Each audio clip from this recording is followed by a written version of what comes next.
Hey, it's Eric Osnes here from Homebridge Financial Home Mortgage with my weekly update on mortgage rates for the week ending February 18th, 2022. Well, this week it was Russia, Russia, Russia. The markets momentarily at least shifted their focus this week from the Fed to Russia. Threats of a Ukraine invasion are causing concern. I hate to say it, but that would actually be good for mortgage rates. Why? Because when the world goes insane, investors bail on their stocks and they buy U.S. Treasuries and mortgage-backed securities. We call it flight to safety investing because U.S. bonds have always been considered a safe haven for investors when things get shaky, especially elsewhere in the world. But because this Ukrainian situation has been on again, off again, the bond markets really don't know quite what to make of it. So they've been seesawing back and forth all week long along with the headlines. Coming into a long weekend, with Monday being a holiday, investors are going to seek safety to carry them safely through the weekend. Next week is a full economic release. The markets will be back to focusing on the U.S. economy and also inflation. For the week, mortgage rates ended higher than we started, but still better compared to last week, just above 4%. Here's the national averages. The conventional 30-year fixed rate mortgage, 4.08%. 15-year fixed rates, 3.33%. FHA and VA fixed rates, 3.68%. Jumbo 30-year fixed rates, 3.72%.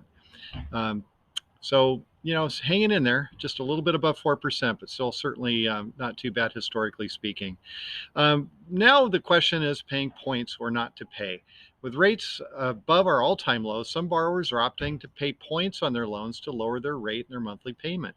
Paying points may or may not make sense depending on your financial situation. For clarification, 1 point equals a fee, a one-time fee of 1% of your loan amount. It's considered prepaid interest, so it should be tax deductible, but be sure to check with your accountant.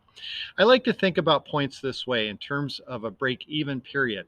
How long will the lower payment you get by paying points recoup the cost of those points? If that break-even period is shorter than the amount of time you plan to keep your mortgage, then it's probably worth considering. For example, I have in my printed material a grid showing some rates and points for a loan amount of $500,000. If you had a rate of 4.125% right now and $500,000, your monthly payment is going to be about $2,423. If you paid a point, that's $5,000, your rate would be 3.875, a quarter percent lower. You'd save $72 a month, but the cost of that is, $5,000. It would take you 69 months to recoup that $5,000 extra fee through the $72 a month payment savings. If you paid 2 points, that'd drop your rate a 0.5% down to 3.625. You'd save about $143 a month at a cost of $10,000. The break-even period's the same. It's about 70 months. So as you can kind of see, it would take just a little bit under 6 years with either of those scenarios before the lower payment you got by paying points recoup the cost of those points. You plan on keeping your mortgage more than 6 years? Well, yeah, then maybe it's worth considering.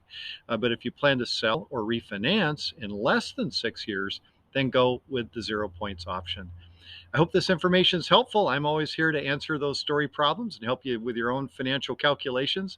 Reach out to me anytime, 206-915-3742. You can also email me, Eric at ericismybanker.com. Check me on social media. Just search for ericismybanker.com or listen to our radio show every Saturday at 2 and Sundays at 3 on AM 1590 or anytime on podcast. Just search Open House with Team Reba. Hope you have a great week. Talk to you next week.